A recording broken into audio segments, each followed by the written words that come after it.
Welcome to NTD China News. I'm Karen Chang. Making headlines this Friday, February 8th. China and Japan trade accusations over radar lock claims. Who called China's former security chief a traitor to the people? And Canada's parliament hears evidence of forced organ harvesting in China. Earlier this week, Japan accused the Chinese military of escalating tensions after locking a military radar on one of its ships. It reportedly happened in waters around the disputed Diaoyu or Senkaku Islands. The Chinese regime today denied the accusation. Japan insists, however, its claims are true. China and Japan are trading counter-accusations over this week's naval conflict. China's foreign ministry said today Japan is spreading false rumors. Japan accused Chinese naval ships of pointing radar at a Japanese ship. The radar is seen as a preemptive step to shooting. The Chinese Defense Ministry claims the radar was only doing regular alerting operations.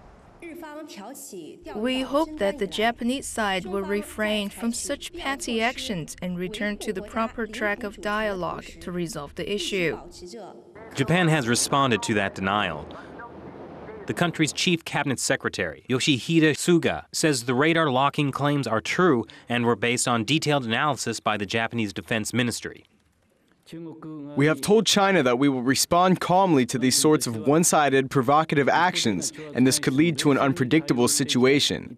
We hope that they will work to prevent these sort of dangerous situations from occurring again. Last month, both China and Japan sent patrol ships and fighter jets into the regions around the Diaoyu or Senkaku Islands. The disputed territory in the East China Sea is at the center of a heated dispute over resources. China's former security chief Zhou Yongkang maintained an iron grip on the country for a decade.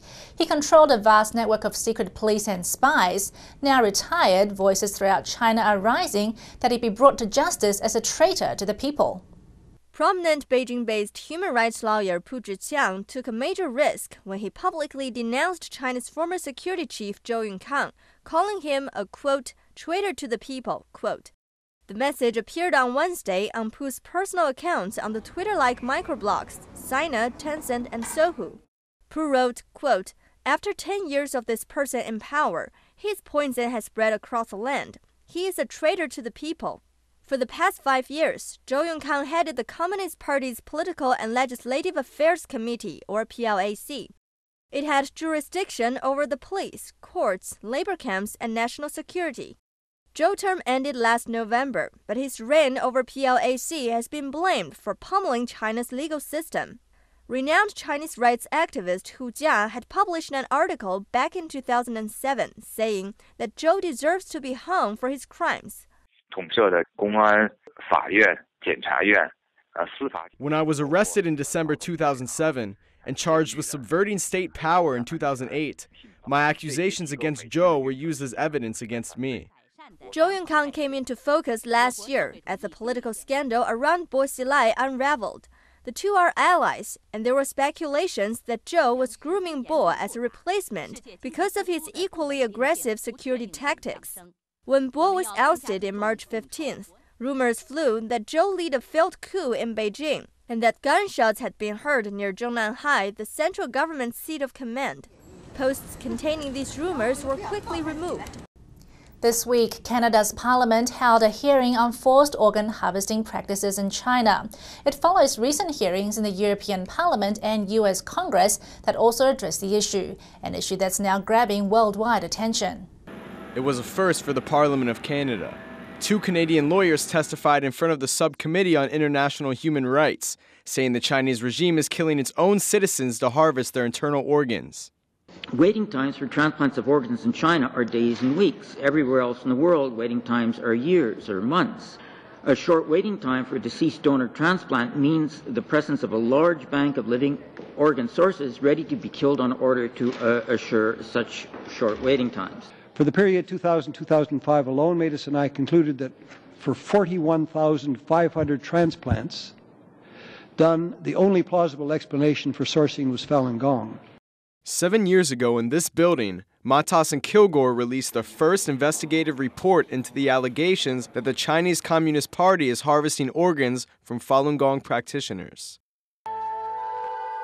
In 1999, communist authorities began a nationwide campaign to suppress this popular meditation and Qidong practice.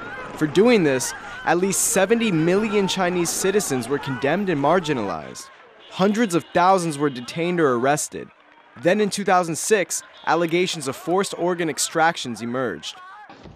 According to research that David Matus and I have done, set out in our book, The Bloody Harvest, which you referred to, Mr. Chairman, practitioners have been killed in the thousands since 2001 so that their organs could be trafficked by Chinese and foreign patients. The book written by Matas and Kilgore is gaining influence in the international community. They've collected enough circumstantial evidence that any government would want to clear its name by demonstrating that this is not the case, that in fact their assertions are wrong. And the Chinese government does not do this, which is very, very odd behavior. And Matas suggests this may relate to Canadians more directly. A Chinese state-run oil company that's been involved in persecuting Falun Gong practitioners has set up shop in Canada. And there is a Communist Party office which instructs CNOC. There is a part of the Communist Party that's responsible for the persecution or the repression of Falun Gong called the 610 office, named after the date it was established, June 10th, 1999. And there's a 610 office in the CNOC affiliate in China, the Bohai Corporation. The Canadian Prime Minister has been criticized for allowing China to nationalize Canada's oil sands in a $15 billion deal. Some lawmakers here believe human rights should come ahead of profits. Mr. Kotler, my Liberal colleague, is already working on a private member's bill that he will introduce as soon as he can get it finalized. It would send a very strong message that Canada is going to stand up for human rights and is going to stand up and defend people who are clearly being persecuted and abused. NTD News, Ottawa. Chinese authorities say they are cracking down on corruption, but are some of the allegations being used for political purposes? A policeman in Shenzhen is appealing a harsh sentence for embezzling, which his supporters say are based on nothing more than trumped-up charges. A wife in distress. Li Yanting was outside a court in Shenzhen, Guangdong province on Thursday. She just came out of her husband's appeal hearing against a 14-year sentence. Her husband, Wang Dengchao, is a Shenzhen police officer. In November, he was convicted for embezzling and disrupting official business. His supporters say, though, that these are trumped-up charges. They say Wang is actually being punished for calling for democracy and trying to organize a union. Authorities, through one way or another, have already decided Wang Dengchao's fate, but they've covered up the real reason behind his case and are using these fake charges against him. Li Yanting spoke with NTD after the hearing. She said the court repeatedly violated procedures, but the judge continued anyway. The lawyer wanted to answer the accusations, but the judge wouldn't allow them any time to speak. My husband kept begging and said, "Please give me 3 minutes to speak." I don't understand. He at least deserves a chance to make his argument. But he wasn't even allowed to speak. Wang's lawyers were forced to leave before the hearing ended. They said they could no longer fulfill their obligations to their client. Outside the hearing, Wang's supporters faced a contingent of police. The court will issue its judgment on a later date. Wang Dengchao's troubles began last March. He organized a commemoration of Sun Yat-sen. The founder of the Republic of China, now commonly known as Taiwan, is seen as a symbol of democracy and reform in China. Wang also called for universal social security, free medical care, and equal pensions. And coming up after the break, 5 people arrested in New York for importing dangerous Chinese toys. Chinese authorities step up its iron grip in Tibet. And can't fall asleep on long train rides? This inventor says he has you covered.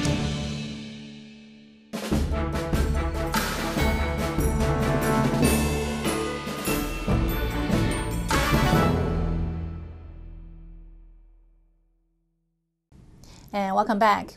The U.S. port security works around the clock to keep unsafe products off store shelves. But with so many products coming into the U.S., there is bound to be some that get by.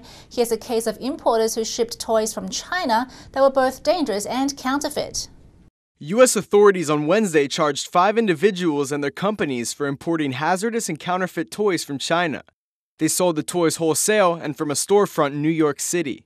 But with all the shipments that come into the U.S., it is hard to ensure the safety of each product. U.S. officials began seizing shipments from the defendants as early as July 2005. In all, 33 separate seizures were made, totaling more than $10 million, according to ABC News. The defendants are accused of forming a new company to continue importing the toys when the previous one accumulated too many seizures. Some of the toys seized include SpongeBob SquarePants, Power Rangers, and Winnie the Pooh. The toys either contained dangerous levels of lead or were cheap knockoffs that could easily break, creating a choking hazard. On top of hazardous and counterfeit toy charges, the defendants are also accused of smuggling and money laundering. 2 of the accused are naturalized citizens from China, and the other 3 are Chinese residents living in Queens, New York.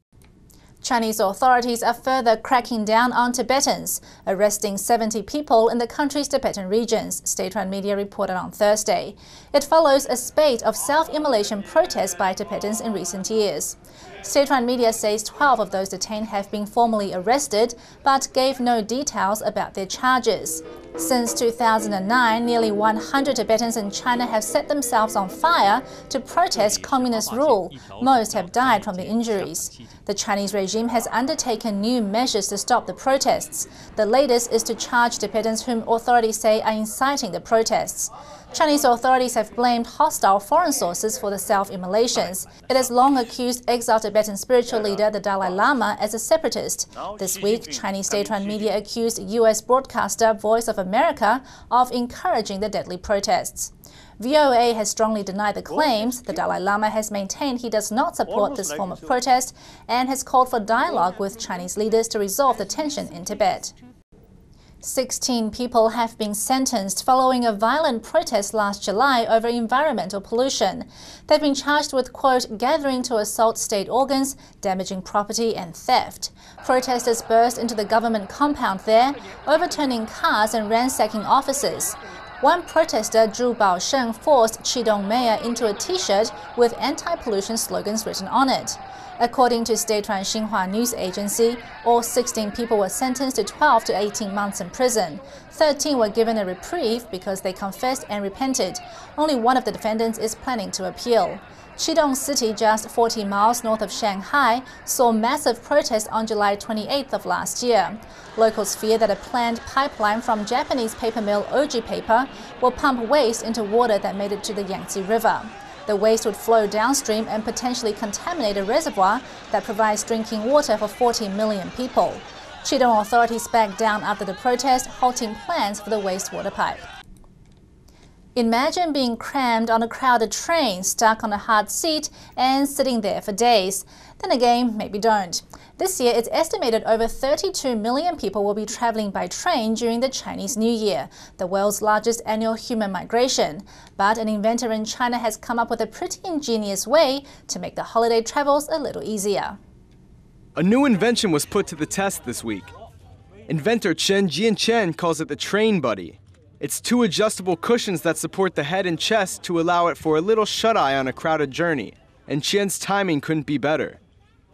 It's the height of China's busiest travel season. During Chinese New Year holidays, 32 million travelers are expected to be packed into crowded trains. The seats are hard, and the journey could last several days.